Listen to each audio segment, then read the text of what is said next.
Hello guys, नमस्ते जी, अस्सलाम वालेकुम, सत श्री अकाल। मैं चीनी चम आप सबका स्वागत करती हूँ अपने चैनल चीनी रिएक्ट्स में। आज हम जिस वीडियो पे रिएक्शन करने वाले हैं उसका टाइटल होने वाला है ईरान और इज़राइल की जंग, अ बयान बाय डॉक्टर इज़रार अहमद साहब। हाँ जी, उन्होंने बहुत पहले ही इसके बारे में एक प्रेडिक्शन की थी।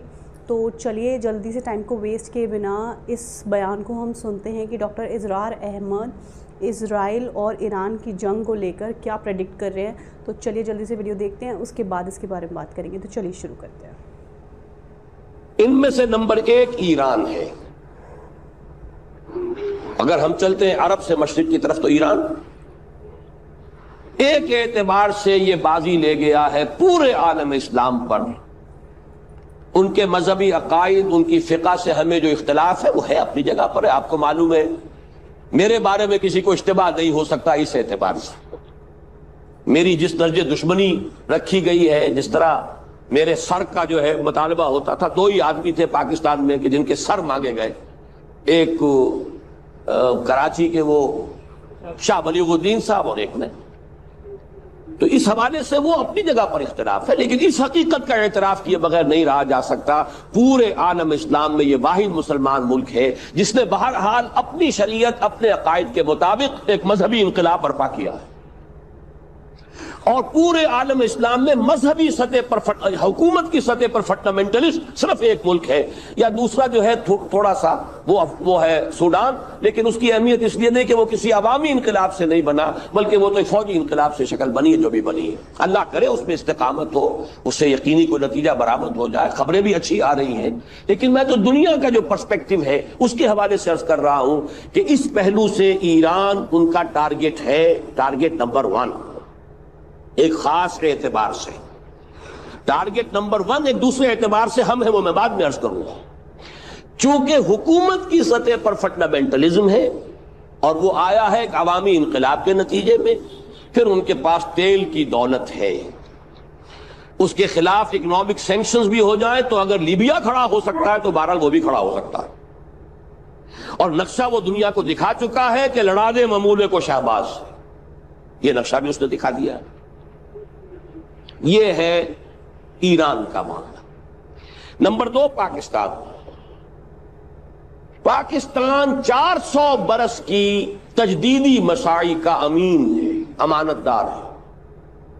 पूरे हिंदुस्तान में मुजद्दिद अल-फसानी रहमतुल्लाह अलैह, शाह वलीउल्लाह देहलवी रहमतुल्लाह अलैह, सैयद अहमद बरेलवी रहमतुल्लाह अलैह, उनका जिहाद।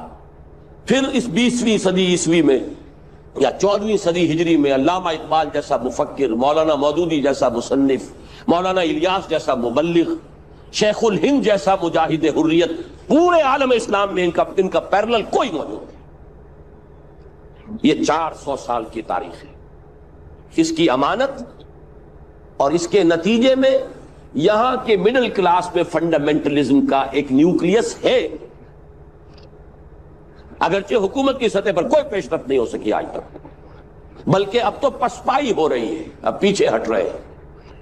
वो हमारे इन सियासी जो भी ज़ुअमा हैं, जो जमातें हैं, उनकी गलती और इलेक्शन ही को वाहिद मैदान बनाकर उसके अंदर अपना सारा वक्त, तवानाई और कुव्वतें ज़ाय कर देना, ये है दर हकीकत जिसका कि ये सदा मिल रही है कि उस एतबार से तो पसपाई की तरफ है मामला, किसी पेशरफ्त की तरफ नहीं है। लेकिन बाहर वाले तो देखते हैं ना कि अंदर क्या कुछ मवाद मौजूद है। अगर मिडिल क्लास में वो फंडामेंटलिज्म का बारूद मौजूद है तो किसी भी वक्त इसके अंदर जो है उनको धमाका हो सकता है। दूसरी बात जो उनके लिए एक एतबार से टारगेट नंबर 1 हमें बना रही है, वो हमारा एटॉमिक नो हाउ है। पूरे आलम इस्लाम में और किसी के पास नहीं।